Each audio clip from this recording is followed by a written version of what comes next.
దేవుని వాక్య భాగం మనం ధ్యానించుకుందాం. దానియేలు గ్రంథం 9వ అధ్యాయం 1-2 వచనాలు. మాదీయుడగు అహష్వేరోషు యొక్క కుమారుడైన దర్యావేషు కల్దీయులపై రాజు అయింది.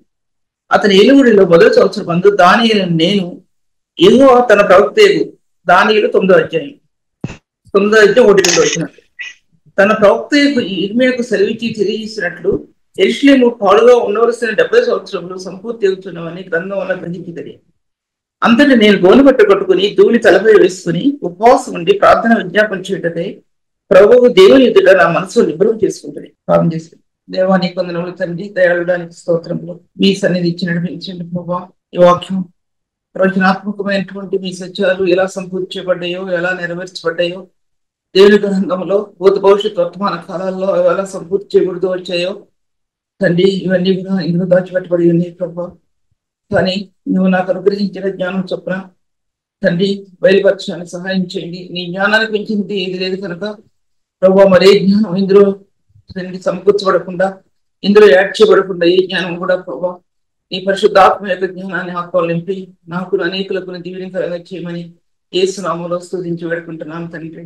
ఆమేన్. వాక్య భాగాల్లో దానియేలు గురించి నేను మీకు ఈ వారం చెప్పాలనుకున్నాను. ఎన్ని వాట్సాప్ మెసేజ్లు వస్తాయి అని మీకు చెప్పాను, కానీ ఈ వారం మాత్రం ఈ మెసేజ్ మీ మధ్యలో చెప్తున్నాను నేను. తర్వాత ఈ వాక్య భాగం అనేది దానియేలు 9వ అధ్యాయం అందరికీ తెలుసు అనుకుంటారు, ఈ మంచిది. కానీ అందరికీ తెలిసిన విషయాలు కొన్ని అయితే, తెలియని విషయాలు కొన్ని ఉన్నాయి. దీంట్లో ఎన్నోసార్లు ఈ విషయాల గురించి దానియేలు 9వ అధ్యాయం నేను మాట్లాడినటువంటి దినాలు ఉన్నాయి. కనీసం 3-4 సార్లు అయినా ఈ విషయాల గురించి మాట్లాడాను. కానీ ఇప్పుడు ప్రభువును గ్రహించిన ఈ సత్యాన్ని మీ మధ్యలో పెట్టడానికి నేను ఎంతో సంతోషిస్తూ ఉంటున్నాను తండ్రి. ఎందుకంటే దీంట్లో ఈ వాక్య భాగాల్లో ప్రవచనం నెరవేర్చబడింది, ప్రవచనాలు నెరవేర్చబడ్డాయి. ప్రవచనం అనేది మనిషిని ఇచ్చిన బట్టి కలగలేదు, కానీ అది ప్రవక్తలు పరిశుద్ధులు పరిశుద్ధాత్మ మూలంగా ఆ సత్యాలు పలికారు. మనిషిని ఇచ్చిన బట్టి కలగలేదు, కానీ పరిశుద్ధాత్మ మూలంగా ఈ ప్రవక్తలు ఈ ప్రవచనాలు పలికారు అన్నమాట. ప్రవచనం అనేది, ఈ ప్రవచనం అనేది పరిశుద్ధులైన ప్రవక్తలు ప్రవచించారంటే అవి నెరవేర్చబడాలి. అవి ఎలా నెరవేర్చబడతాయి, దేని గురించి నెరవేర్చబడతాయి? ఇర్మీయా కానీ, యెహెజ్కేలు కానీ, తర్వాత దానియేలు కానీ ఆదికాండంలో ఆదికాండం అంటే పాత నిబంధన గ్రంథంలో దావీదు కానీ ఈ ప్రవచనాలు వారు చెప్పినప్పుడు, పరిశుద్ధాత్మ పూర్ణితులై ప్రవచనాలు చెప్పినప్పుడు అవి ప్రస్తుత కాలంలో, రాబో కాలంలో, గడిచిపోయినటువంటి కాలంలో ఉన్నటువంటి క్రీస్తు యొక్క స్థానాలు అవి నెరవేర్చబడతాయి. తిరిగి పరిశుద్ధులైన ప్రభు వచ్చిన తర్వాత తిరిగి రెండో రాకడలో ప్రభు ఎలా వస్తాడు అనేది ప్రవచనం. తర్వాత ప్రవచనం అనేది దేవుని వాక్యం. కొన్ని రాసిన పత్రికలో రాయబడింది, ఏంటి 10,000 భాషలతో మాట్లాడే కంటే ఇతరులకు బోధకుల నిమిత్తము కొన్ని మాటలు పలుకుట మీరు. ప్రవచనం అటువంటిది. ఎన్నో మాట్లాడే దానికంటే ఇతరులకు బోధ అంటే వాక్యం ప్రవచనమే ఉంది అని కొన్ని రాసిన పత్రికలో రాయబడి ఉంది. అక్కడే కూడా రాయబడి ఉంది, అది ఇప్పుడు చదవలేదు నేను అయినా సరే. తర్వాత వాక్య భాగంలో ఎన్ని కూడా ప్రవచనం యొక్క నెరవేర్పు అని రాయబడింది. ప్రవచనం అనేది ప్రత్యక్షతను అందించింది. ప్రత్యక్షత అనేది నీతిని ముద్రించుకుంటూ వెళ్ళింది. జ్ఞాపకం చేసుకునే విషయాలన్నీ కూడా నన్ను డిస్టర్బ్ చేయకుండా దయచేసి మీకు మ్యూట్ చూసుకుంటూ ఉండండి. ఎలా పెట్టుకుంటున్నారు, మీ మాట నాకు వినపడకుండా మీరు జాగ్రత్త పడండి. ఇవి రాసుకునే విషయాలు, రాసుకోవటం విషయాలు ఇవి జ్ఞాపకం ఉంచుకునే విషయాలు కావు. ఇవి జ్ఞాపకం ఉంచుకోవాలంటే వాక్యాన్ని ఎంతో మీరు చదివి దానిలో సారాన్ని గ్రహించి ఎన్నో వాక్య భాగాలు బోధించి ఇతరులకి ఎన్నో కార్యాలు జరిగిన తర్వాత ఇది మీ హృదయంలో ప్రింట్ దప్పు రాసుకోవసరం. కానీ సేవా జీవితంలో ఏ సేవకుడు కూడా తన సేవను ప్రారంభించినప్పుడు తప్పకుండా రాసుకుంటారు. ఎందుకు రాసుకుంటారంటే జ్ఞాపకం ఉండవు అన్నమాట. అందుతో దీనిలో ప్రవచనం నెరవేర్పు ఎలా జరిగింది అనే విషయం ఈ 9వ అధ్యాయం మొదటి భాగంలోనే దీనికి రాయబడి ప్రవక్త ఇర్మీయాకు సెలవిచ్చి తెలియజేసినట్లు యెరూషలేము పాడుగా ఉండవలసిన 70 సంవత్సరంలో సంపూర్తి అవుతున్నాము అని గ్రంథం వల్ల గ్రహించిందని. ప్రవచనం అది ఇర్మీయా ప్రవచించిన ప్రవచనం 70 సంవత్సరాలు అయిన తర్వాత యెరూషలేము తిరిగి కట్టబడుతుందని, బందీలుగా చేయబడినటువంటి యూదులు విడుదల చేయబడతారని ఆ ప్రవచించిన ప్రవచనం ఎలా నెరవేర్చబడింది అనేది మీకు సేవకులని మీకు చాలా ఉపయోగకరం. ఇది నేను చెప్పడంలో నా ఉద్దేశం కాదు. ప్రభు నాకు అనుగ్రహించిన తలంపులు, నేనేది మీకు చెప్పడానికి కాదు. తర్వాత ప్రవచనం ఎలా నెరవేర్చబడింది? ప్రవచనం అనేది ప్రత్యక్షతగా అందించింది. ప్రవచనం ప్రత్యక్షతగా అందించింది. బైబిల్ చెప్తుంది మీకు, నేను చెప్పడం కాదు. ఈ ప్రవచనం ప్రత్యక్షత అందించి ప్రత్యక్షత అనేది నీతిని ముద్రించుకుంటూ వెళ్ళింది. ఒక వ్యక్తికి ఆత్మ యొక్క ప్రత్యక్షత అనుగ్రహించబడినప్పుడు నీతి ముద్రించబడుతుంది. నీతి ముద్రించకుండా ప్రత్యక్షత ఇవ్వబడదు. ప్రత్యక్షతలో నీతి ముద్రించబడకుండా ఆ యొక్క ప్రవచన యొక్క సారం అనేకలు వెదజల్లబడదు. వెదజల్లబడదు అంటే అది అనేకల హృదయాల్లో ముద్రించబడదు అన్నమాట అర్థం. తర్వాత అది కొత్త నిబంధనకు వచ్చేపాటి కలవరి నీతి అయిపోయింది. పాత నిబంధనలో ఉన్న నీతి కొత్త నిబంధనలో కలవరి నీతి. కలవరి నీతి, ఈ కలవరి నీతి అనేది పాత నిబంధనలో ఒక ముసుగులో ఉంచబడింది. బయలుపరచబడకపోయినా ప్రవక్తలకు అది బయలుపరచబడింది, యాజకులకు బయలుపరచబడింది. అనేక స్థానాలు అందులో దాచిపెట్టబడి ఉన్నాయి.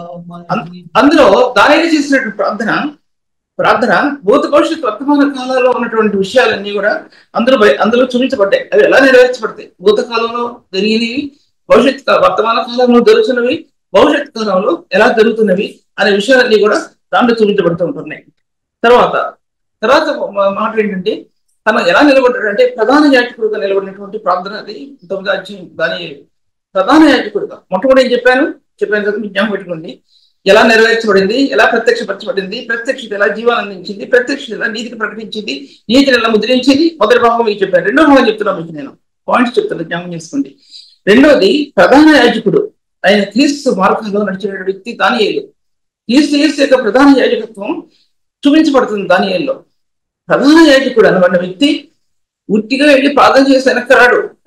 ప్రధాన యాజకుడు అనబడిన వ్యక్తి తన పాపముల కొరకు, తన ప్రజల పాపముల కొరకు విజ్ఞాపన చేసి తన ఒక పాపిగా అక్కడ నిలబడతాడు. దానియేలు ప్రార్థన మీరు చూస్తే ఎలా రాశాడు, ఎలాగా చేశాడో చూసుకోండి. ప్రార్థన అనేది ఒక వ్యక్తి ఉన్నతమైన స్థానాల్లో నడిచే కొలది తన యొక్క పాపం, ప్రజల యొక్క పాపం, తన సుఖీల యొక్క పాపం, తన కుటుంబం యొక్క పాపాన్ని దేవుని సన్నిధిలో ఎలా ఒప్పుకున్నాడో 9వ అధ్యాయంలో ఎన్నిసార్లు చదివినా నాకు ఆ సత్యాలు ఇంకా కొత్తగానే ఉన్నాయి. ఎన్నోసార్లు లెక్కలేని సార్లు చదివాను ఆ యొక్క అధ్యాయం, లెక్కలేని అన్నిసార్లు, సంఖ్య చెప్పలేను కూడా అన్ని సార్లు చదివాను నా 9వ అధ్యాయం. దాంట్లో క్రీస్తు యొక్క ప్రధాన యాజకత్వం అంటే ప్రధాన యాజకుడైనటువంటి ప్రభువు ఆయన తన ఆయన ఈ లోకంలో ఆ స్థానం, శిలువ యొక్క స్థానానికి ముందు, శిలువ యొక్క స్థానానికి తర్వాత రెండు విధాలుగా చూపించబడింది. శిలువ యొక్క స్థానానికి ముందు ఎలాగా ప్రధాన యాజకుడుగా ఎలా నిలబడ్డాడో, శిలువలో తన ప్రాణం పెట్టిన తర్వాత ఆ శిలువలో కూడా ఎలా విజ్ఞాపన చేశాడో, మూడవదిగా తన ప్రాణం పెట్టిన తర్వాత ప్రధాన యాజకుడైన యేసు ఆకాశ మండలం గుండా వెళ్ళిన ప్రధాన యాజకుడైన యేసు ఎలా చెప్పబడిందో ఈ విషయాలన్నీ కూడా మనం జ్ఞాపకం చేసుకోవాల్సింది. ఒక సేవా జీవితంలో ఇవన్నీ కూడా హృదయంలో ముద్రించబడకుండా సేవ అంత ఈజీగా ఇవ్వకూడదు, పరిచర్య అంత ఈజీగా ఇవ్వకూడదు. ఏదో మనం చెప్పినా అది నిలవద్దు. అది నీ హృదయాంతరంగంలో దాచబడిన ప్రభులో నుంచి పరిచర్య రావాలి. లేకపోతే వేరే విధాలుగా వేరే మార్గాలు గుండా పరిచర్య అందించబడదు. ఒకవేళ అందించబడినా అది నిలవదు. ఆ విషయం చెప్తున్నా. తర్వాత అదేంటి ఇంకో విషయం ఏంటంటే పేతురు రాసిన పత్రికలో రాయబడి ఉంది. ఏముందంటే ఏర్పరచబడిన వంశము రాజులైన యాజక సమూహం నుంచి వచ్చిన వ్యక్తి దానియేలు. ఏర్పరచబడిన వంశమును తర్వాత ఒక చాటు చదివాను, అతను యూదా గోత్రం నుంచి వచ్చిన వ్యక్తి అని చదివాను. కానీ నేను ఇప్పుడు చదవలేదు, నాకు జ్ఞాపకం ఉందో లేదో నాకు అందుకే నొక్కి చెప్పడం లేదు. నేను ఆ 9వ అధ్యాయంలో చెప్పబడినట్లు దాంట్లో ఏర్పరచబడిన వంశంలో నుంచి యాజక సమూహంలో నుంచి వచ్చిన వ్యక్తి దానియేలు. దాంట్లో చదివింది తనలో ఉన్న బ్లడ్ అనేది రాయల్ బ్లడ్ అని రాయబడిందండి. రాయల్ బ్లడ్ అంటే అర్థం ఏంటంటే తను ఏదో రాజుల గురించి వచ్చిన బ్లడ్ అని కాదు అర్థం. ఆ బ్లడ్ అనేది క్రీస్తు యేసు యొక్క రక్తానికి సమరూపంగా కొత్త నిబంధనలో క్రీస్తు యేసు రక్తం అని చెప్పబడింది. పాత నిబంధనలో అర్పణలు బలులు అన్ని కూడా క్రీస్తు యేసు యొక్క రక్తాన్ని చూపిస్తున్నాయి. అతనిలో ఉన్నటువంటి బ్లడ్ ఏంటంటే అసలు రాయల్టీ అంటే తన తెలుగులో వాడు కూడా నాకు రాలా, ఏం చెప్పాలో కూడా నాకు రాయల్టీ అంటే రాయల్ ఫ్యామిలీ అంటారు కదా, రాజరికం సంబంధించిన వ్యక్తి. రారాజుని క్రీస్తు యొక్క రక్తములకు గుర్తు రాజరికం. పేతురు రాసిన పత్రికలో రాయబడింది. ఏం రాయబడిందంటే యాజక సమూహమును పరిశుద్ధ జనమును దేవుని సొత్తైన ప్రజలనే ఉన్నారు. 1వ పేతురు రాసిన పత్రిక 3వ అధ్యాయం మధ్య భాగంలో రాయబడింది. ఆ విధంగా ఈ ఇతనిలో ఉన్నటువంటి రక్తం ఏంటంటే ఎటువంటిది అనేది ముందు భాగం చూపించబడింది. తర్వాత తను అక్కడ దానియేలు ఎలాగా దేవుని కోసం నిలబడ్డాడో అనేది తర్వాత చూపించబడుతుంది. చూపించబడుతుంది. తను దేవునికి నీతిని యుగాల్లో ఎలా ముద్రించాడు అనేది మీతో మాట్లాడాలని తెలుస్తున్నాను. దేవుని నీతిని యుగాల్లో అంటే 4 రాజుల కాలంలో ఎలాగా ఆ నీతి తన దేవుని జీవిస్తూ దేవుని మాటలు పలుకుతూ ఎలాగ దేవుని నీతిని ఆ యొక్క మార్గాల్లో అన్ని రాజులు ఉన్నటువంటి కాలంలో ఎలా ముద్రించాడు అనే విషయాన్ని ఆ సబ్జెక్ట్ నాది, అది చెప్పాలని ఆశపడుతున్నాను నేను. జ్ఞాపకం పెట్టుకోండి. తర్వాత ఈమెకు సెలవిచ్చినట్టు దేవ ప్రభు దాంట్లో యెరూషలేము పాడుగా ఉండవలసిన 70 సంవత్సరములు సంపూర్తి ఎగుచున్నవని గ్రంథం వల్ల గ్రహించుదని, గ్రంథంలో గ్రహించుకుని ఎదురు చూస్తున్నాడు. ఈ 70 సంవత్సరాలు ఎప్పుడో పూర్తి అయిపోతాయి. యెరూషలేము పాడుగా కట్టబడాలి, యూదులందరూ కూడా విడుదల చేయబడాలి అని దానియేలు నెబుకద్నెజరు దగ్గర నుంచి కొరేష్ వరకు జీవించాడు. ఒక చోట బైబిల్లో గ్రంథం రాయబడింది, నాకు దొరకలేదు అది ఎక్కడంటే నెబుకద్నెజరు దగ్గర నుండి బెల్షస్సర్ దగ్గర నుంచి దర్యావేషు దగ్గర నుంచి కొరేష్ వరకు కూడా తను జీవించాడంటే చాలా వృద్ధుడైనంత వరకు అతను జీవించాడు. చాలా వృద్ధుడిగా జీవించాడు. దానియేలు జీవించి దేవుని ప్రజల్లో నీతి ముద్రించబడాలి, అన్ని జనాంగంలో నీతి ముద్రించబడాలి. ఈ నీతి కొత్త నిబంధనలో యేసుక్రీస్తు ప్రభు యొక్క నీతి స్థానాలు బయలుపరచబడాలి. 3 సత్యాలు ఇందులో చూపించబడుతున్నాయి. ఒకటి, అన్ని జనాంగంలో నీతి ముద్రించబడాలి. యూదులైన జనాంగం, వాటి వెనక్కి జారిపోయిన జనాంగంలో ఆ నీతి పునరుద్ధరీకరించాలి, పునరుజ్జీవించబడాలి వారిలో దేవుని నీతి. 3వదిగా క్రీస్తు యొక్క స్థానాలు 9వ అధ్యాయంలో ఆఖరి భాగాల్లో ఉంది.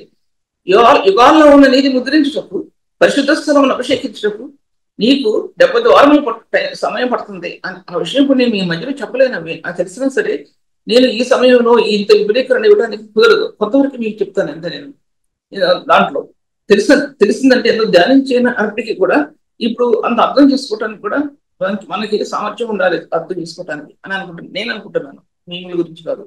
తర్వాత దాంట్లో వాక్య భాగాల్లో చూసినట్లయితే అలా గ్రంథంలో గ్రహించి ఏం చేశాడంటే తను జ్ఞానం సత్యం అనేది ఆ యొక్క లేఖనాలు ఎలా దాచిపెట్టబడి ఉన్నాయో అది దానియేలులో దాచిపెట్టబడి ఉంది. జ్ఞానం అనేది సత్యం కోసం నిలబడటం అనేది, జ్ఞానాత్మ చేత నింపటం అనేది దానియేలులో నిలబడినటువంటి దాచిపెట్టబడి ఉన్నటువంటి ఆ ఉన్నతమైన సుగుణాలు. సత్యం కోసం నిలబడటం, తర్వాత దానియేలు దేవుని జ్ఞానం చేత నింపటం. దేవుని జ్ఞానం గురించి నేను గతించినట్లు ఎన్నో చెప్పాను. ఒకటి అది కూడా టచ్ చేయడం కుదరదు. ఒకటి టచ్ చేస్తే ఈ సమయం ఒకదానికి వెళ్ళిపోతుంది. అందుకోసం నీ సత్యాన్ని అంటాడు దేంట్లో నీ సత్యమును బయలుదేరి చేయ, నీ జ్ఞానం ఇక్కడ ఓడుంది, నీ సత్యమును బయలుదేరి చేయము, అవి నాకు త్రోవ చూపించను, నీ పరిశుద్ధ పర్వతమునకు నన్ను తోడుకొనవచ్చు. ప్రభా ఒక వ్యక్తి సత్య పరిశుద్ధ ప్రేమ యందు, జ్ఞాన సత్యముల యందు, తర్వాత పరిశుద్ధ ప్రేమల యందు, కృపా సత్యముల యందు, తర్వాత నీతి న్యాయముల యందు, ఇవన్నీ బైబిల్ గ్రంథంలో ఉన్నటువంటి పదజాలనే కాదు. నీ ఆత్మ ప్రభువునందు నిలబడిన వ్యక్తికి ఆత్మ యొక్క స్వాస్థ్యం ఉంది. నీ పదజాల కింద చెప్పడం లేదా, ఒక వ్యక్తి ప్రభువులో నిలబడిన వ్యక్తికి అది ఆత్మ యొక్క స్వాస్థ్యం. ఈ స్వాస్థ్యం అనేది ఒక ఎస్సెట్ హృదయానికి. ఈ ఎస్సెట్ లేకుండా ఒక హృదయం దేవుని యొక్క రహస్యాలు కానీ మర్మాలు కానీ బయలుపరచబడటం అనేది సాధ్యం అవ్వదు. ఏ రోజు ఆ రోజు ఏదో కొంచెం తెచ్చుకుని ఏదో చెప్తే అంతవరకు దాంట్లో ఏముండదు చెప్పేది. అది నీ జీవితంలో నా జీవితంలో అని నేను చెప్తున్నాను. ఎందుకంటే అది బాల్యకాలం నుంచి కూడా అది నాకు ఎస్సెట్. అది జ్ఞానం అనేది, సత్యం అనేది, పరిశుద్ధత అనేది, ప్రేమ అనేది, ప్రేమలో నుంచి ఇవన్నీ వచ్చాయి. పరిశుద్ధత అనే దానిలో నుంచి కట్టబడ్డాయి. పరిశుద్ధమైన ప్రేమలో నుంచి ఇవి ఉద్భవించే పరిశుద్ధతలో అవి నిలబడ్డాయి. పరిశుద్ధత ఉన్న హృదయంలో జ్ఞానం ఉండదు. పరిశుద్ధత ఉన్న హృదయంలో జ్ఞానం ఉండదు. పరిశుద్ధతలో లేని జీవితంలో ప్రేమ ఉండదు. ఒక గుణం లేకపోతే గుణం ఉండదు, మిగతా ఏవి కూడా ఉండవు. పరిశుద్ధత, ప్రేమ అనేవి ఒక వ్యక్తి జీవితంలో కట్టబడినటువంటి సంపద. ఆ వ్యక్తి జ్ఞానంగా నిలబడతాడు. జ్ఞానము దేవునికి జ్ఞానం వారికి ఉపదేశిస్తుంది. సత్య స్వరూప యొక్క మార్గంలో ఆ వ్యక్తి నిలబడటానికి మార్గం అవుతుంది. సత్య స్వరూప యొక్క దర్శనం ఆ వ్యక్తికి అనుగ్రహించబడుతుంది. దానియేలు పరిశుద్ధులలో లేకపోతే జ్ఞానులలో ఆ లెవెల్లో ఉన్నతమైన స్థానాన్ని అలంకరించి బబులోని జ్ఞానం కంటే అతని యొక్క జ్ఞానంలో ఎంత ప్రధానమైందో, బబులోని జ్ఞానంలో ఇతని యొక్క జ్ఞానం ఎంత ఉన్నతమైనదిగా నిలబడిందో వారందరిలో ప్రధానమైన వానిగా బబులోను రాజు అయిన నెబుకద్నెజరు నియమించాడు. తెలుసుకోదంతా కూడా. ఆ స్టోరీస్ చెప్పడం కుదరదు.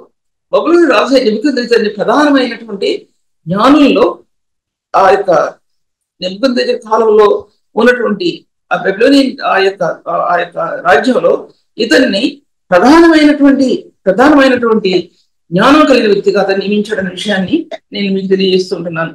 తర్వాత అంటున్నాడు దానియేలు, నేను గ్రంథాన్ని గ్రహించుదని. తను ఎక్కడి నుంచో గ్రహించరా, గ్రంథం తెచ్చుకుంటూ గ్రంథం గురించి మాట్లాడుతూ దేవుని గ్రంథం ఎలా రాయబడింది, సత్యాలు ఎలా రాయబడి అంత జ్ఞానంతో నిలబడిన వ్యక్తి దానియేలు అన్నమాట అర్థం.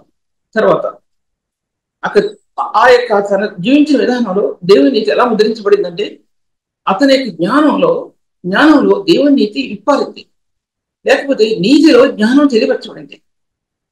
జ్ఞాపకం చేసుకోండి, నీతిలో జ్ఞానం తెలియపరచబడింది. దేవుని నీతి ఒక హృదయంలో కలిగేది. ఒక హృదయంలో దేవుని నీతి కప్పు ఉంటే ఆ యొక్క అంతరాత్మలు కప్పే కలది. దేవుని జ్ఞానం ఆ నీతిలో నుంచి బయలుపరచబడుతుంది. ఏంటి దేవుని నీతి అనేది ఏంటి, దేవుని జ్ఞానం అనేది ఏంటి?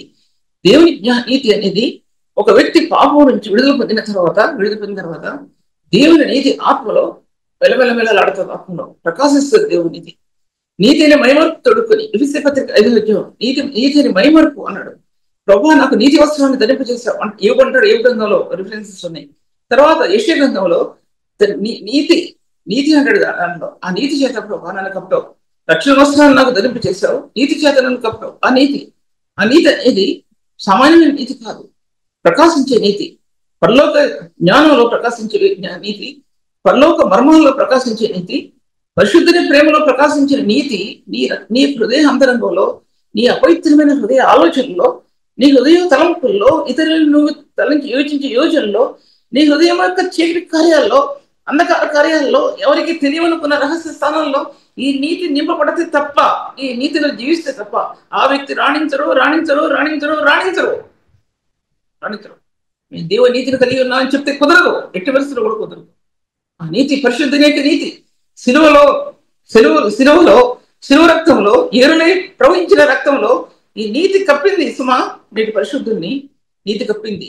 ఆ నీతి కనుక లేకపోతే హృదయంలో పరిశుద్ధ సంఘానికి ఏమాత్రం ఉపయోగకరంగా ఉండదనే విషయాన్ని నేను మీతో మాట్లాడుతున్నాను విషయాన్ని. తర్వాత నీతి కొరకు ఎలా యుగాల్లో అంటాడు. దాంట్లో 9వ అధ్యాయంలో యుగాల్లో ఉన్నటువంటి నీతిని ముద్రించాలి. దానియేలు నువ్వు ముద్రించాలి. యుగాల్లో ఉన్నటువంటి నీతి, ఆది ఖండం నుంచి దాచబడినటువంటి నీతి, యుగాల్లో ఉంది నీతి. యుగాల్లో ప్రేమ ఎలాగుందో, యుగాల్లో వాక్యం ఎలాగుందో డిఫరెన్స్ ఉన్నాయి కదా. అలాగే యుగాల్లో నీతి దాచిపెట్టబడింది.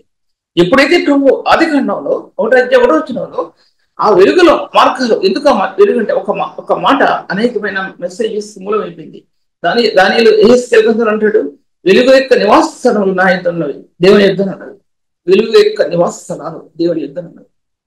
దానిలో నుంచి డ్రాప్ భూమి మీదకి వచ్చిందని, ఆ డ్రాప్ వివిధ రకాలుగా వివిధమైన మార్గాల్లో వివిధమైన కోణాల్లో భూమిని వెలిగించినటువంటి ఆ ఒక్క డ్రాప్ నీ ఆత్మీయ జీవితాన్ని వెలిగించింది, బైబిల్ గ్రంథాన్ని వెలిగించింది. బైబిల్ గ్రంథంలోకి దేవుని యొక్క వెలుగు అది రూపాంతరపరిచింది. బైబిల్ గ్రంథాన్ని ఇతరేసింది. దేవుని గ్రంథాన్ని ఆది ఖండం నుంచి కూడా వెలిగింపజేసిందండి బైబిల్ గ్రంథాన్ని. ఆ వెలుగు యెహోవా దేవుడే అన్నట్టు ఆ వెలుగు ఆయన నివాసస్థలం పరలోకం నుంచి భూమికి దిగి వచ్చిందండి. వాక్యం ఉంది. యెహెజ్కేలు గ్రంథంలో రిఫరెన్స్ చూడలేను కానీ చెప్పలేను కానీ దాంట్లో ఉంది. తర్వాత ఈ యొక్క దీంట్లో మొట్టమొదటి ఏంటంటే బబులోను దేశంలో దేవుని నీతిని బయలుపరిచాడు దానియేలు. అది ఎలా బయలుపరిచాడు అనేది పెద్ద సబ్జెక్ట్. అది నేను చెప్పడానికి ఎంత నేను టూకీగా చెప్పినా సరే కొంత టైం పడుతుందో చెప్పడానికి. తర్వాత యుగాల్లో ఉన్నటువంటి నీతిని అన్నాడు, యుగాల్లో దాచబడి ఉన్న నీతిని ప్రకటించాడు దానియేలు. రెండవది తర్వాత దానియేలు 3 విధాలుగా దేవుని నీతిని ప్రకటించాడండి. ఒకటి చెప్తున్నాను, 4 కాలాల్లో బబులోను రాజు అయిన నెబుకద్నెజరు, తర్వాత బెల్షస్సరు, పర్షియన్ రాజు అయినటువంటి అదేంటి ఇస్తేరు తెలుసు. పర్షియన్ రాజుల కాలంలో రెండవ రాజు దర్యావేషు, తర్వాత డారిష్ అంటే దర్యావేషు, సైరస్ అంటే కొరెష్. ఈ 4 కాలాల్లో దేవుని నీతి ముద్రించాడండి దానియేలు. బెల్షస్సరు, నెబుకద్నెజరు, దర్యావేషు, కొరెష్ కాలంలో ఈ 4 కాలాల్లో దేవుని నీతి ఒక దైవజనుడి చేత ముద్రించబడిందండి. అది ఈ యొక్క ప్రార్థన యొక్క విశిష్టత. అది ఒక సేవకునికి విశిష్టత. పాపం లేని పరిశుద్ధుడు నీతిపంతుడు అయినటువంటి ఒక సేవకునికి జీవితంలో ప్రవహించే నీతి చేత సంఘం ముద్రించబడాలండి. సంఘం ముద్రించబడాలి. దానికోసం ఆ వ్యక్తి వీళ్ళే ఉంటారో వాళ్ళే ఉంటారో అనేది జరగడు. వాళ్ళు ఒకళ్ళు తిట్టి మీదకి వచ్చినా అది చూడరు. ఇంకొకటి వచ్చి ఇష్టం వచ్చింది మాట్లాడినా చూడరు. ఏం చూడరు. తన హృదయంలో నీతిని చూసి సంఘం భయపడుతుందండి. సంఘం భయపడుతుంది. తన హృదయంలో పరిశుద్ధుని యొక్క ప్రేమ చూసి సంఘం భయపడుతుంది. అటువంటి భయం కలుగుద్ది ఇతరులకి ఆ సేవకుని చూసి. అటువంటి లక్షణాలు మనం కలిగి ఉండాలని మనతో మాట్లాడుతున్నాం. మన లక్షణాలు ఎన్ని ఎదుర్కొంటాము సేవా జీవితంలో? చాలా ఎదుర్కొంటామండి. పరిశుద్ధ జీవితంలో నడుస్తున్న మన జీవితాల్లో ఎన్ని ఎదుర్కొంటాము. హృదయం వేదనతో నిండిపోయే దినాలు ఉంటాయి ఒక సేవకుని జీవితంలో. తీర్చలేరు ఎవరు తీర్చలేరు, ఎవరు గ్రహించలేరు. పైపైన ఇంకా పైన దానికి తగినట్టు అది చాలదన్నట్టు ఇంకా మీద రాళ్ళు పడతాయి. కానీ వారిని ఓదార్చగలిగేవారు ఈ లోకంలో, ఒక పరిశుద్ధిని ఓదార్చగలిగేవారు ఎవరు ఈ లోకంలో ఉన్నారండి? ఉండరని చెప్తున్నారు. దేవుని వాక్య భాగాల్లో 3 విధాలుగా అని చెప్పాను కదా. మొదటిది ఏంటంటే ఈ నలుగురు రాజుల కాలంలో అది ప్రపంచ చరిత్రలో నిలబడిపోయిందండి. ఒక యూదుల ద్వారా ఈ ప్రపంచ చరిత్రలో బబులోను దేశంలో, బాబిలోనియన్ కంట్రీలో, అంటే అర్థం ఏంటంటే అది ఆది కాండంలో నోవహు కుమారుడు అయినటువంటి హాము కుమారుడు అయినటువంటి ఆ కాలంలో అతను ఏ విధంగా ఆది కాండం నుంచి కూడా తన చెడు ప్రవక్త నుంచి ఆ యొక్క ఎలా కట్టబడిందో మీకు గతించిన విషయాలు చెప్పాను. దాంట్లో ఏ విధంగా అవినీతి బయలుదేరిందో ప్రపంచంలో యుగాల్లో ఈ అవినీతి బబిలోనియన్ కల్చర్ అనేది, ఈ బబిలోనియన్ సిటీలో ఉన్నటువంటి సిన్ అనేది, పాపం అనేది ఎంతవరకు వ్యాపించింది, ప్రకటన గ్రంథం వరకు వ్యాపించినటువంటి ఈ యొక్క మార్గాల్లో ఈ బబిలోనియన్ కంట్రీలో దానియేలు నీతిని ముద్రించాడండి. అర్థమైంది కదా? దానియేలు నీతిని ఇక్కడ ముద్రించాడండి. రాజుల దగ్గర ముద్రించాడు. రాజు నెబుకద్నెజరు కాలంలో, బెల్షస్సర్ కాలంలో, దర్యావేషు కాలంలో, కొరెషు కాలంలో దేవుని నీతి ఒక సేవకుని ద్వారా, ఒక యాజకుని ద్వారా ముద్రించబడిందండి. ఈ యొక్క నేను చెప్పే విషయాల్లో ఇది ప్రాముఖ్యమైనటువంటి అవన్నీ ఇప్పుడు చెప్పడానికి ఒక్కొక్క లైనే చెప్తాను, కానీ అది మీరు గ్రహించుకోగలగాలి. ఒక్కొక్క లైన్ చెప్పినప్పటికీ కూడా గ్రహించుకోగలగాలి. ఎందుకంటే ఇంత వివరణ ఇవ్వడానికి ఈ క్లాస్ లో కుదరని విషయం మీద మాట్లాడుకుంటున్నాను. తర్వాత ఆ బబులోను సామ్రాజ్యంలో, పాపంతో నిండి ఉన్న బబులోను సామ్రాజ్యంలో, అపవిత్రతతో నిండి ఉన్నటువంటి బబులోను సామ్రాజ్యంలో దేవుడు ఆ రోజే ఆది కాండంలోనే నోవహు కుమారులు విస్తరించినప్పుడు హాము సంతానం నుంచి బయలుదేరినటువంటి పాపం, హాము సంతానం నుంచి అప్పుడు కయీలు సంబంధికులు నాశనం చేసినప్పటికీ హాములో నుంచి బయలుదేరినటువంటి స్థానాన్ని స్థించబడినటువంటి ఆ స్థానాల నుంచి వచ్చినటువంటి ఆ సిన్ అనేది, దాంట్లో కల్చర్ అనేది ఇప్పుడు నేటి యువతరంలో కానీ, నేటి లోకంలో కానీ, నేడు నాగరికత అనే చెప్పేటటువంటి స్థలాల్లో కానీ, మేమంతా చాలా ఇదిగా ఉన్నామని, అప్ టు డేట్ ఉన్నామని చెప్పుకునే స్థానాల్లో కానీ ఈ యొక్క కల్చర్ అనేది, పాపం కల్చర్ అనేది, ఈ యొక్క సిన్ అనేది అందులో బయలుదేరింది. మహా చెట్టు అయిపోయింది, పెద్ద వృక్షం అయిపోయింది, మహావృక్షం అయిపోయింది చెట్టు. అది బబులోనులో నెబుకద్నెజరు వచ్చిన రెండో కళ పెద్ద మహావృక్షం అయిపోయింది. పండ్లలో ఎన్నో ఉన్నాయి, ఎన్నో పక్షులు దాని మీదకి వెళ్తున్నాయి, తింటున్నాయి, పడేస్తున్నాయి.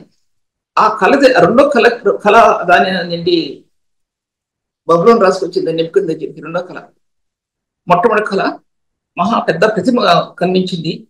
అప్పుడు దానియేలుని అప్పుడు జ్ఞానులు చంపబడవలసి ఉంటుండగా బబులోను సామ్రాజ్యంలో ఒక నీతిమంతుడైనటువంటి దేవునికి కలిగినటువంటి ఒక ప్రధాన యాజకుడితో నిలబడినటువంటి దానియేలు దేవునికి నీతిని ఎలా ముద్రించాడు? రాజులను ముద్రించాడు. అక్కడ జ్ఞానవంతులైనటువంటి జ్ఞానులను ముద్రించాడు, దేశాలను ముద్రించాడండి. ఒక ప్రధాన యాజకత్వం నిలబడిన వ్యక్తి ముందు బబులోను సామ్రాజ్యంలో నిలబడ్డాడండి. రాజమందిరంలో నిలబడ్డాడు.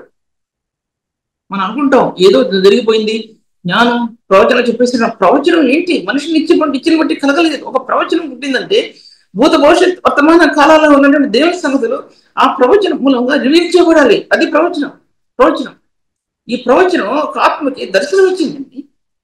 దర్శనంలో నీతి ముద్రించబడింది. 3 విషయాలు చెప్తున్నాను నేను. ప్రవచనం అనేది, నెరవేర్పు అనేది, అది ఆత్మకి దర్శనం ఇచ్చింది. దర్శనం ప్రత్యక్షతనిచ్చింది. ఈ ప్రత్యక్షత జీవాన్ని ఇచ్చింది. ఈ ప్రత్యక్షతలో నీతి ముద్రించబడింది. 4-5 విషయాలు చెప్తున్నాను దాంట్లో నేను. అవన్నీ వివరించగలటానికి నేను ఇదేమన్నా చిన్నపిల్లల క్లాసా అని వివరించగలటానికి? నేను అంతకంటే ఇంకా ఎక్కువ చెప్పాలంటే ఇక్కడే ఆగిపోతుంది మెసేజ్ అంతా. ఇప్పుడు ఒక అరగంటలో ఈ మెసేజ్ ఎంత ఇక్కడే ఆగిపోతుంది. తర్వాత వాక్య భాగాల్లో తర్వాత మూడవది ఇంకోటి ఏంటంటే, ఇశ్రాయేలులో యూదుల్లో బందీగా చేయబడినటువంటి వారు ఎంతో మంది ఉన్నారు. దాంట్లో వెనుక జారిన వారు కూడా ఎంతో మంది ఉన్నారు. దాంట్లో అటువంటి వారిలో కూడా నీతి ముద్రించబడాలి. రెండవది, అటువంటి వారిలో నీతి ముద్రించబడాలి. వారు తిరిగి సమకూర్చబడాలి దేవుని సన్నిధిలో. దానియేలు అంటున్నాడు, నువ్వు నీతిని ముద్రించు. రెండోది. మూడోది ఏంటంటే, అంత్యకాల దినాల్లో దేవుని యొక్క నీతి యేసుక్రీస్తు ప్రభువు ద్వారా ఎలా నెరవేర్చబడుతుంది. 7 వారాలు లేదా 70 సంవత్సరాలు ఎలాగా క్యాప్చర్ చేయబడింది, అంటే బంధించబడింది యెరూషలేం ప్రజలు, యెరూషలేం బందీలు. తర్వాత ఎలాగా దేవుడు దండి ఆ స్థానాలన్నీ ప్రభు రావటం, మరణించడం, శిలువ మరణం, తర్వాత ప్రభు రెండో దశలో రావటం, తర్వాత ఇవన్నీ కూడా ఈ యొక్క లాస్ట్ లో వచ్చినటువంటి దాంట్లో రాయబడి. అది ఎప్పుడైనా చెప్తాను, కానీ అదొక సబ్జెక్ట్ ఇప్పుడు నేను చెప్పడం అనేది కుదరదు. తర్వాత నెబుకద్నెజరు కాలంలో వారు ఆహార పదార్థాలు తినే విషయంలో దానియేలు వారి యొక్క స్నేహితులు ఎంతగా తాము పవిత్రపరుచుకున్నారు అది మొట్టమొదటిది. తర్వాత ఒక విషయం మీకు చెప్పాలని ఆశపడుతున్నా. ఒక వ్యక్తి పాపం విషయంలో కానీ అపవిత్రత విషయంలో కానీ ఇతరుల్ని రాంగ్ గా ఇమాజిన్ చేసి, అంటే చెడుగా తరించే విషయాల్లో కానీ, ఒక పరిశుద్ధుని అవినీతి పరుడిగా చెడ్డవానిగా తరించే విషయంలో కానీ కొంతమంది ఎంత ప్రయత్నిస్తారంటే, వారి కళ్ళల్లో కామెర్లు ఉంటే, పచ్చదనం ఉంటే ఇతరులు కూడా అదే స్థితిలో ఉన్నారని అనుకునేటువంటి నేటి దైవ సేవకులు లేకపోలేదు. పరిశుద్ధ జీవితం అనేది ఒక వ్యక్తి పరిశుద్ధుగా ఉన్న వ్యక్తికి పరిశుద్ధ జీవితంలో జీవించే అంతర్గత స్థానాలు అతని ఆత్మ పొందుతాయి. పాపంలో జీవించే వ్యక్తికి ఇతరుల పరిశుద్ధ స్థానాలలో పాపం కనబడుతుంది. నేను గ్రహించుకున్న విషయం చెప్తున్నాను. అంతరాత్మ దేవుని సన్నిధిలో నిలబడిన వ్యక్తికి ఇతరుల దృష్టిలో వారిలో పాపం కనబడిన ఆ పాపాన్ని గురించి తన వేదన పడి వారి పరిశుద్ధ స్థానాలు నింపడానికి ఒక పరిశుద్ధుడు యోచిస్తాడండి. పరిశుద్ధ జీవితం అంటే నేను ఏది తప్పుడు అయిమాటట్లా. పరిశుద్ధ జీవితం అనేది మన నిత్య జీవితంలో మనం ఇతరులతో మాట్లాడే పద్ధతి, ఒక సేవకులతో మాట్లాడే పద్ధతి, ఒక సభ్యులతో మాట్లాడే పద్ధతి, మనలో నుంచి ఆ కాంతి, మనలో నుంచి ఆ పరిశుద్ధ జీవిత లెవెల్స్ అనేవి అంతరాత్మ నుంచి ఇలా బయటికి ఉప్పొంగుతాయండి. నువ్వు చెప్పకుండా, నేను చెప్పకుండానే. ఎవరు చెప్పే అవసరం మన గురించి ఎవరు సాక్ష్యం అవసరం లేదు. అవి అంతరాత్మ నుంచి బయటికి ఉప్పొంగుతాయి, బయటికి తెలియపరచబడతాయి. అవి ఎవరు దాయడానికి సాధ్యపరచబడవు. దాచుకున్నా కూడా దాచడానికి వీలేదు.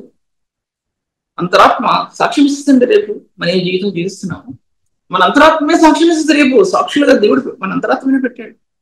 మన అంతరాత్మలో ఉన్న దేవుని యొక్క ఆత్మిక నివాస స్థలంలో పరిశుద్ధాత్మ దేవుడు మన హృదయంలో నివాసం ఉంటూ కూడా ఒక వ్యక్తి ఈ పాప విషయంలో నిగ్రహించుకోలేక ఎన్నో తప్పిదాలు చేస్తున్నారు ఉన్నారు. అంటే వ్యర్థమైన మాటల్లో అపవిత్రమైన దొరుకుతాయని కూడా జ్ఞాపకం చేసుకుంటాను. నేను వేరే విషయాలు చెప్పటంలో వ్యర్థమైన వాటిల్లో అపవిత్రమైన స్థానాలు దొర్లుకుంటూ వెళ్తాయి. అది మాత్రం. తర్వాత ఈ యొక్క అంత పవిత్రమైన స్థానాన్ని, ఆ స్థానాల్లో ఒక వ్యక్తి తన అంతరంగాన్ని ఎలాగ దేవుని సన్నిధిలో ఒప్పుకొని పరిశుద్ధాత్మ పూర్ణులే నిలబడతారో ఆ వ్యక్తి దేవుని సన్నిధిలో సంపూర్ణమైన స్థానాలు పొందగలుగుతారండి. సర్వసంపూర్ణమైన స్థానాలు అప్పటి వరకు ఆ పరిచర్య వారికి ఇవ్వబడదు. అప్పటి వరకు కొలిమిలో పుటం వేయబడినటువంటి ఆ పరిచర్య వారికి ఇవ్వబడదు.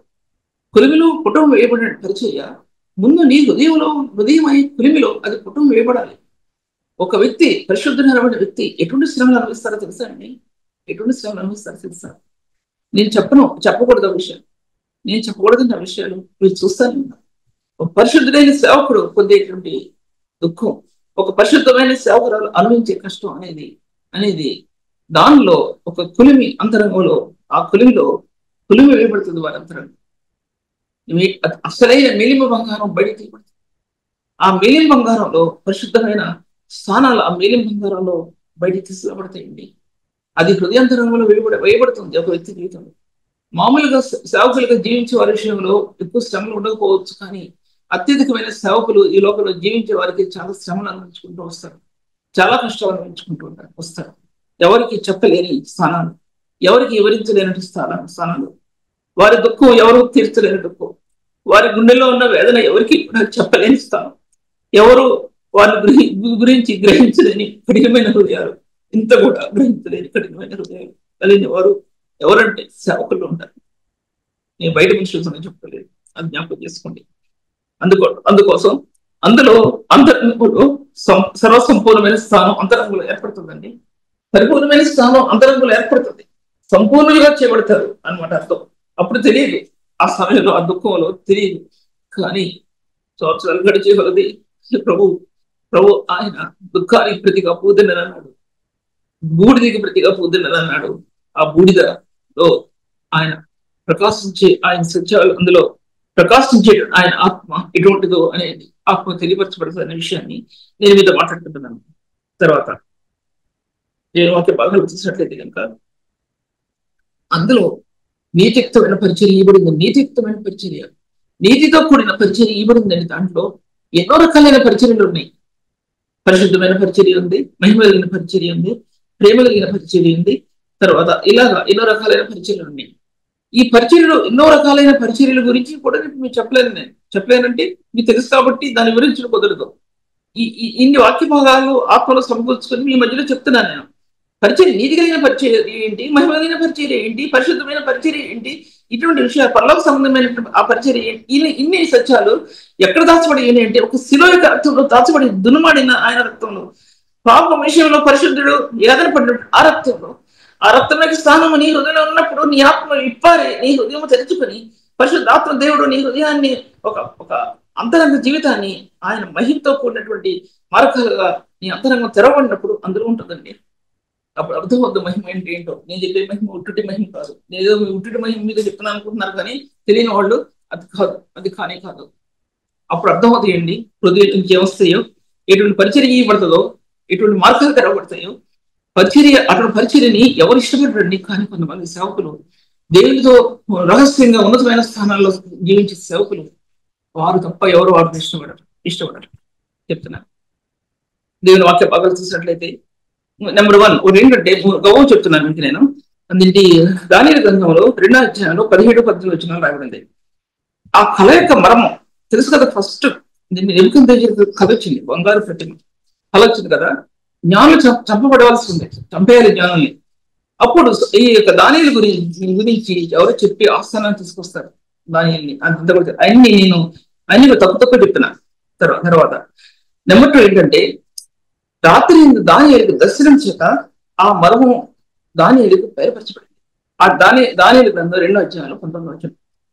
దానియేలుకు ఆ మర్మం దర్శనం చేత, ఏ దర్శనం చేత అంటే దేవుడు ఆయనే పరిశుద్ధాత్మ దేవుడు దానియేలుని దర్శించి ఆ కళ ఏంటో, ఆ కళకు భావం ఏంటో దానియేలు తెలియపరచండి.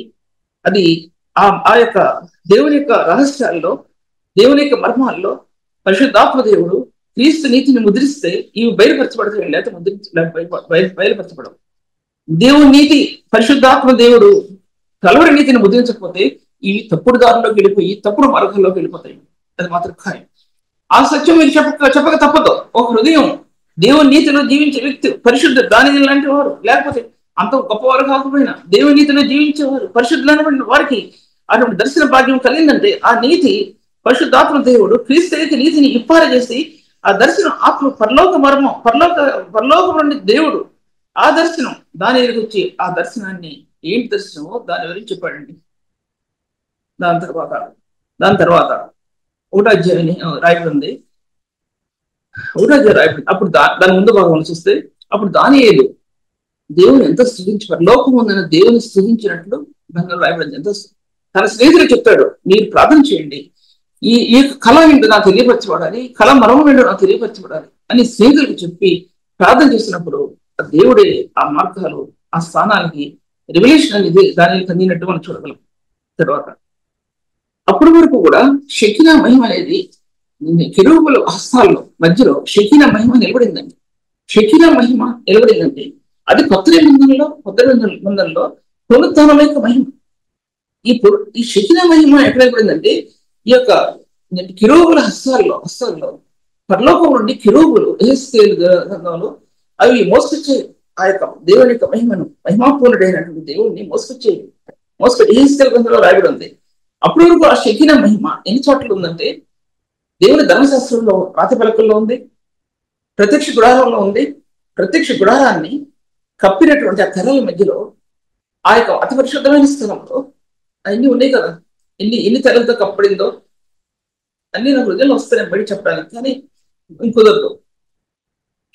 ఆ అతి పరిశుద్ధమైన స్థలంలో తెరల మధ్య blue, pink, light pink, purple ఆ కలర్స్ మధ్యలో తెరల మధ్యలో అతి పరిశుద్ధమైన స్థానంలో ఈ యొక్క ధర్మశాస్త్ర పలకలు పెట్టినప్పుడు ఆ స్థానంలో ఆ షెకినా మహిమ నిలబడిందండి.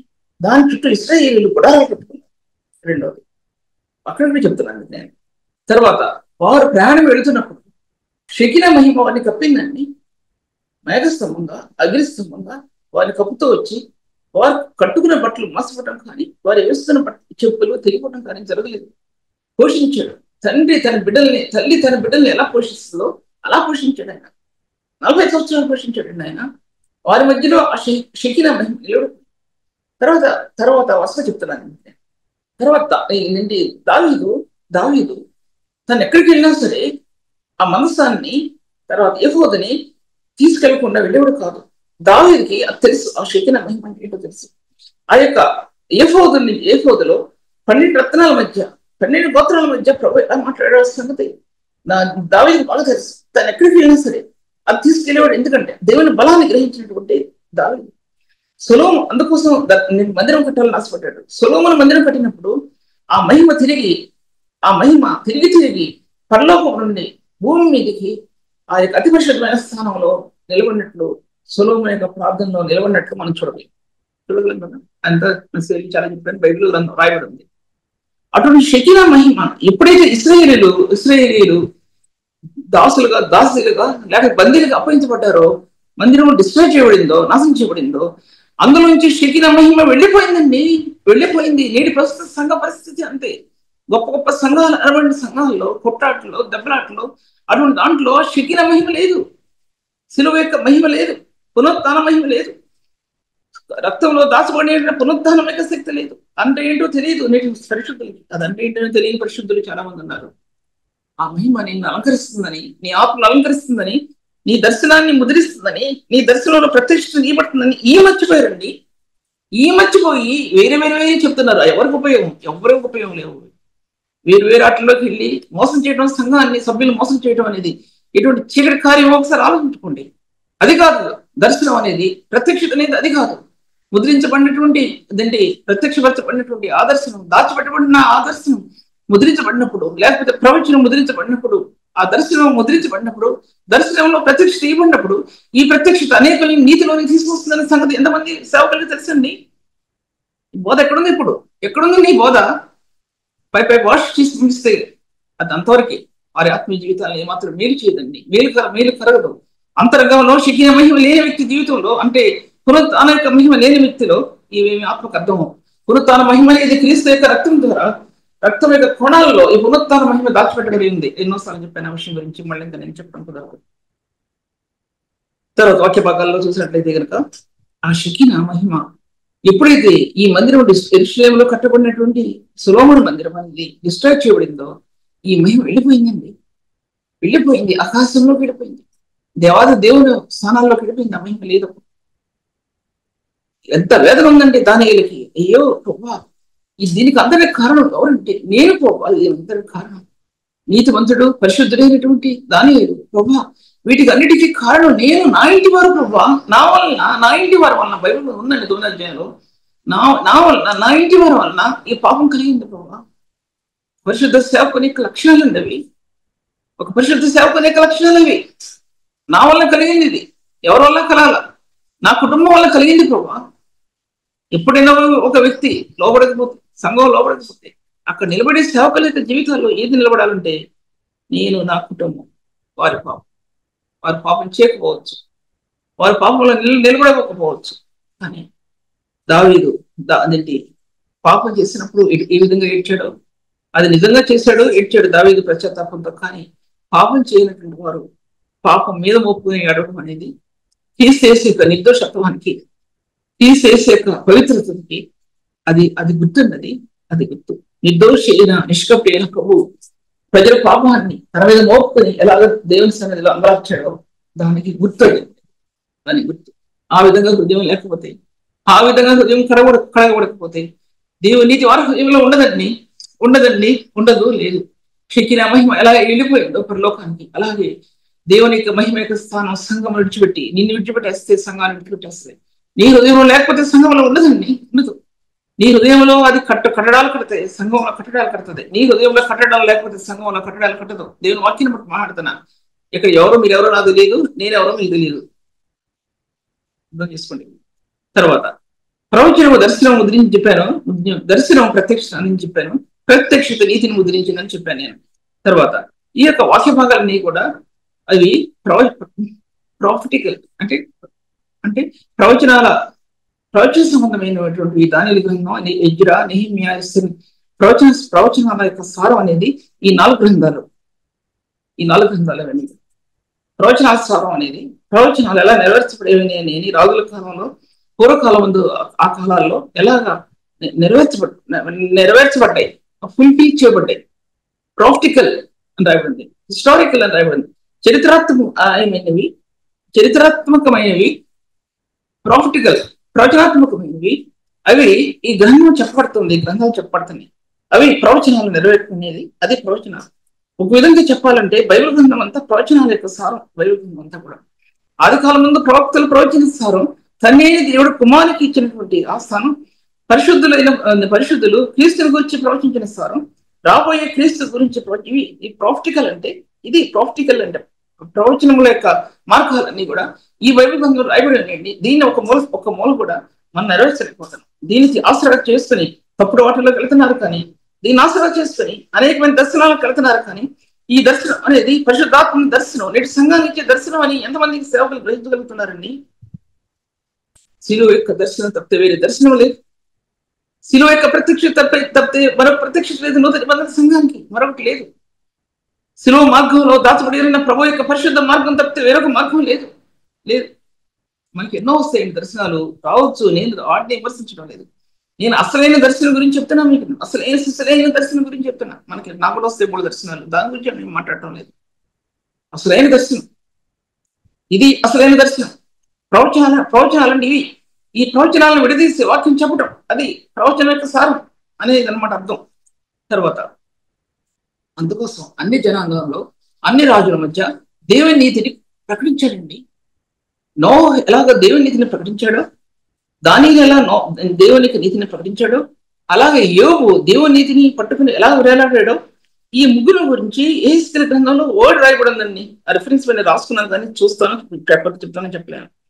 దానియేలు లాంటి వాళ్ళు, ఏబు లాంటి వాళ్ళు, నోహు లాంటి వాళ్ళు నీతి కోసం బ్రతికారండి. నీతిని ప్రకటించిన నోహు అని రాయబడింది ఎబ్రీ రాసిన పత్రికలు. నీతిని స్థాపించినటువంటి నోహు స్థాపించాడండి.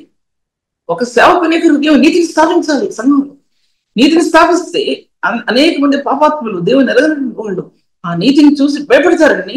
ఆ నీతిని ప్రకటించబోతే దేని గురించి భయపడతారు? వచ్చి అన్ని జనాంగంలో నీతికి ముద్రించబడాలి, రాజుల్లో ముద్రించబడాలి, నీటి సేవకుల్లో ముద్రించబడాలి, నీటి సంఘంలో ముద్రించబడాలి. దేవుని నీతి దానికోసం బ్రతకాలండి.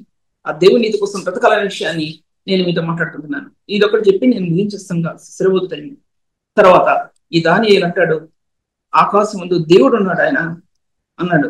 ఆయన ఈ మర్మాలని బయలుపరచగలిగేవాడు దేవుడు ఒక్కడు ఉన్నాడు, ఆయన ఈ మర్మాలని బయలుపరుస్తాడు అన్నాడండి దానియేలు అని ఈ దానియేలు తీసుకెళ్లి ప్రధానులలో, జ్ఞానులలో ప్రధానమైన స్థానాన్ని ఈ బబులోను రాజు అతకిస్తాడండి దానియేలుకి.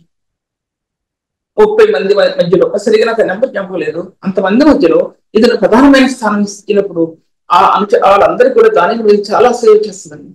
ఒక రాజు చేతిలో, ప్రపంచాన్ని అయినటువంటి నెబుకద్నెజరు చేతిలో, నెబుకద్నెజరు హృదయంలోనికి నీతి ప్రకటించడం అనేది దేవుడు దానియేలుని ఏర్పాటు చేశాడండి అక్కడ.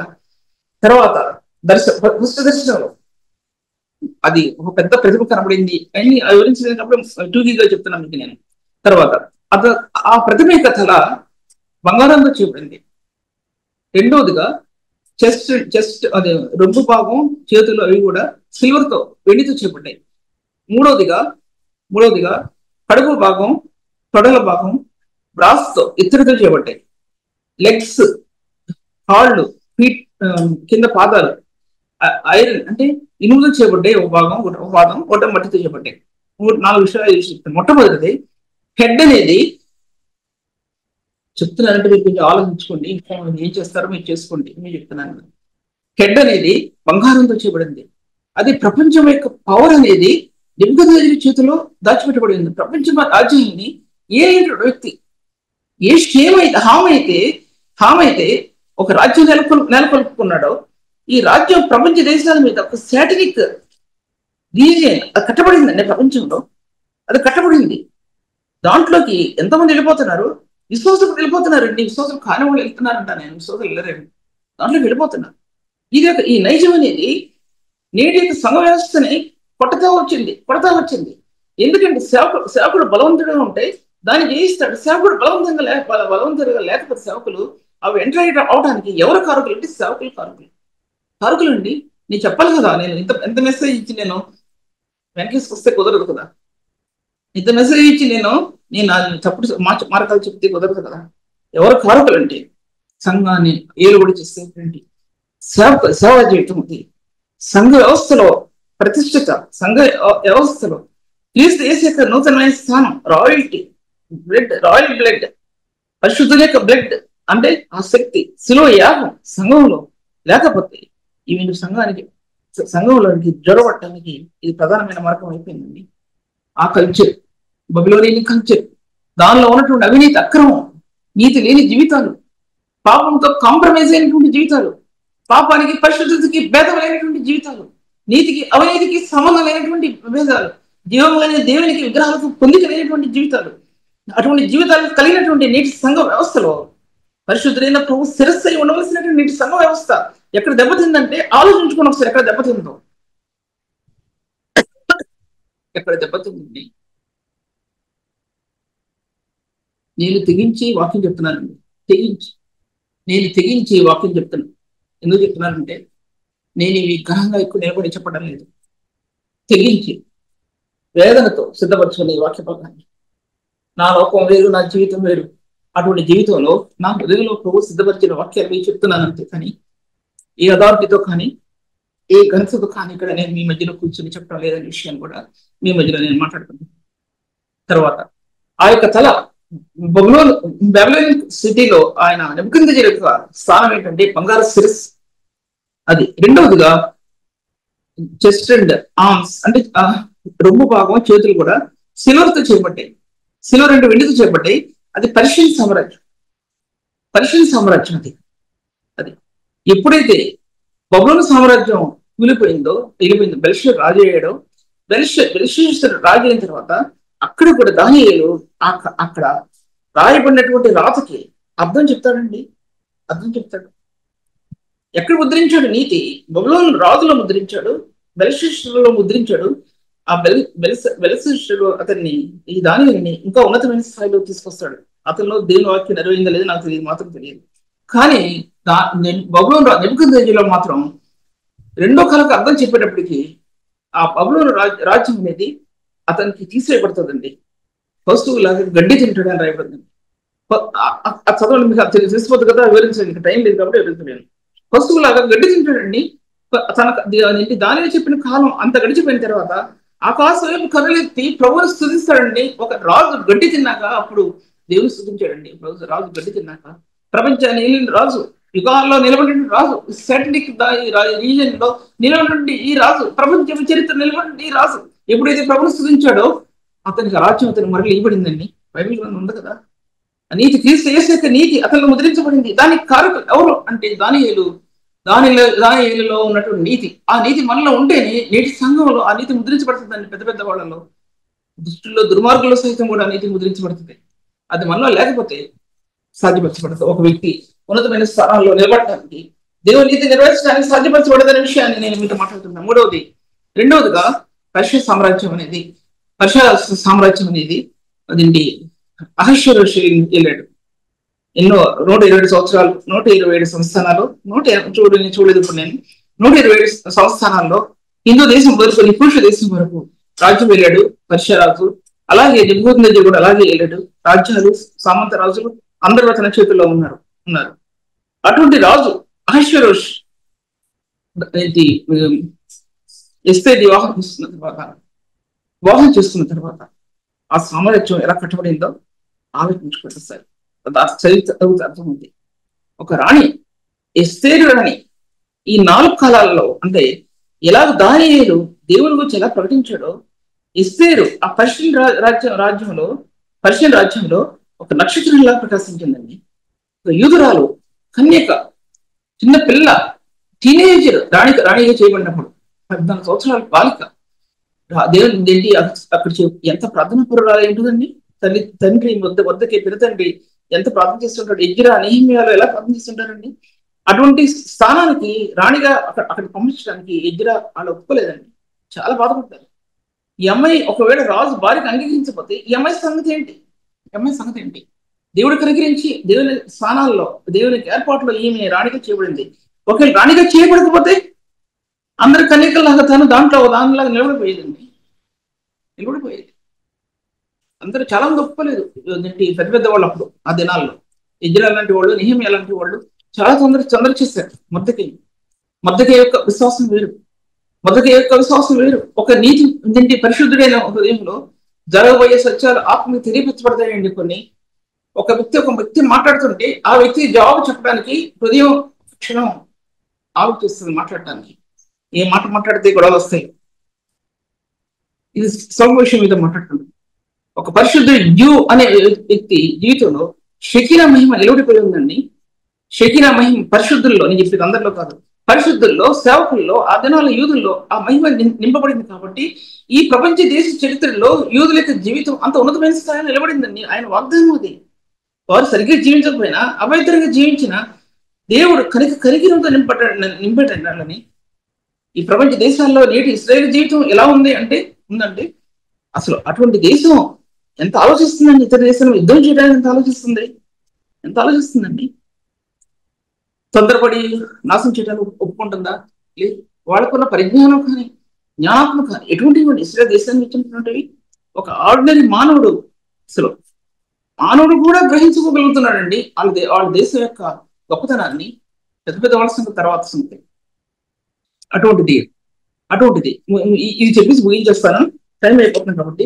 దీంట్లో సిల్వర్ పర్షియా సామ్రాజ్యం అది మొట్టమొదటిగా బబిలోనియన్ సామ్రాజ్యం 606 BC నుంచి 593. అంటే ఈ సంఖ్య ఇలా ఎందుకు రాయబడిందంటే క్రీస్తుకు పూర్వం 606లో అది బబిలోనియన్ సామ్రాజ్యం మొదలు పెడితే 593లో అది స్టాప్ అయింది. 593 అంటే క్రీస్తు శిలువకి. ఈ రకంగా మీరు అంచనా వేయాలి. ఏంటి ఇలా చెప్తుంది అనుకుంటున్నారని. క్రీస్తు శిలువ ఒక 1000 సంవత్సరాలు అయింది అనుకోండి. 1000 సంవత్సరాలకి 606 ఎగ్జాంపుల్ చెప్తాను. 606లో బబిలోనియన్ సామ్రాజ్యం 606 సంవత్సరాలకి వచ్చింది. ఇంకా దగ్గర గడిచే కొలు ఎంత ఉంటుంది? 500 సంవత్సరాలు, 400 సంవత్సరాలు, 300 సంవత్సరాలు అలా వస్తాయి కదా. ఆ లెక్క ప్రకారం 606-593 క్రీస్తు శకం, క్రీస్తుకు ముందు అన్నమాట అర్థం. అదే పరిశుద్ధ సామ్రాజ్యం క్రీస్తు శకం 539 నుంచి 331 వరకు పరిశుద్ధ సామ్రాజ్యం. అది సిల్వర్. తర్వాత మూడవదిగా కడుపు, పొట్ట భాగం, థైస్ అంటే తొడల భాగం, బ్రాస్ అంటే ఇత్తడితో చేపట్టాయి.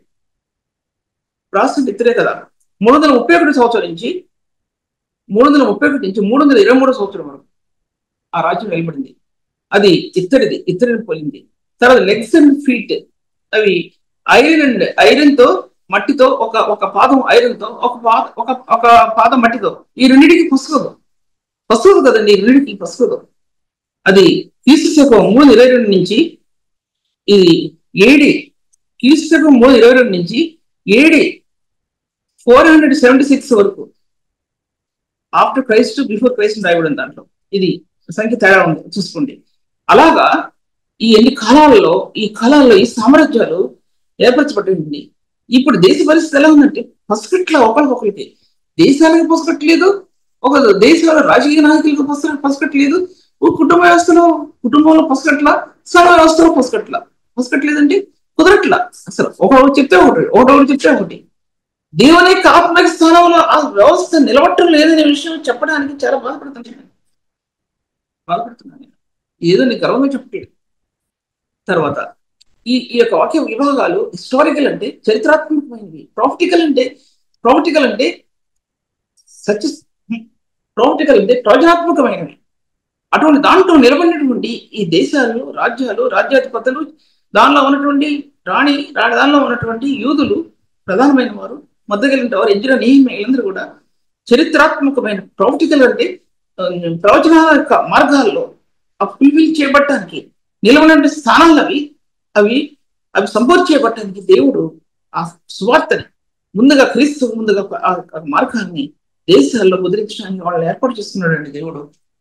ఒక భాగం కూడా అవ్వలేదు కాబట్టి నేను ఈ వాక్య భాగం మీరు ఎక్కడ ఉంటారంటే వాట్సాప్ మెసేజ్లో వినాలి. ఇంకా నేను మీకు కొత్త సబ్జెక్ట్ చెప్తాను. ఈ సబ్జెక్ట్ చెప్పలేను, ఎందుకంటే అంత వివరణ ఇవ్వలేకపోతున్నాను. నేను టైం అయిపోయింది కాబట్టి చెప్పలేదు. కాబట్టి ఇంకా నేను అందుకోసం ఎప్పుడైతే యూద అంటే ఏంటంటే ఇశ్రాయేల్ దేశంలో 6 ఇశ్రాయేల్ బందీలుగా చేపట్టారో అప్పుడు అన్ని జనాంగం భూమి మీద విస్తరించడం ప్రారంభించారండి. అర్థమవుతుంది కదా. ఎప్పుడైతే క్యాప్చర్ చేయబడ్డారో వీళ్ళు, అలాగే సంఘ వ్యవస్థలో దుష్టుడు ఎవరు క్యాప్చర్ చేస్తున్నాడో అన్ని జనాంగం యొక్క స్థానాలు, సంఘాలు విస్తరించడం ఆరంభించబడ్డాయి. దాన్ని ఖండించగలిగే వారు లేరు అనే విషయం మీతో మాట్లాడుతూ ఈ వాక్యాన్ని ఎందుకు ముగిస్తున్నాను. దేవుడు ఈ ఉన్నతమైన స్థానాల్లో ప్రభు మిమ్మల్ని నిలబెట్టుకుంటూ ప్రార్థించుకుంది. తండ్రి వందనములు ప్రభు. తండ్రి ఈ వాక్యాన్ని పరిశుద్ధాత్మ దేవుడు అయిన నువ్వు ముద్రించాలి ప్రభు. నువ్వు ముద్రించకపోతే ఈ వాక్యం పరిపూర్ణత చెందదు. ఇవన్నీ కూడా నీ భాగాలు, నువ్వు ఇచ్చిన భాగాలు, నువ్వు తెరిచిన మార్గాలు ప్రభు. అందులో నీ సత్యాలు, ప్రకాశించిన నీ జీవం, ప్రకాశించిన నీ జ్ఞానం, అందులో ప్రకాశించిన నీ శక్తి, నా మహిమ, క్రీస్తు రక్తంలో ప్రకాశించిన పునరుత్థానం యొక్క మహిమ, ఇందులో దాచబడిన సత్యాలు కనుక ప్రభా అది నువ్వు ఆశీర్వదించాలి తండ్రి. నా వల్ల కాదు, నా వల్ల ఏమి కూడా కాదు ప్రభా. నేను పరిశుద్ధ హస్తాల్లో తీసుకో ప్రభా. ప్రతి కుటుంబాన్ని భద్రించి, నన్ను నా కుటుంబాన్ని మిశ్రలో భద్రించేయండి ప్రభావ. మీరు ఆశీర్వదించండి. ప్రార్థన అంగీకరించండి. యేసు నామములో స్తుతించి వేడుకుంటున్నాను తండ్రి.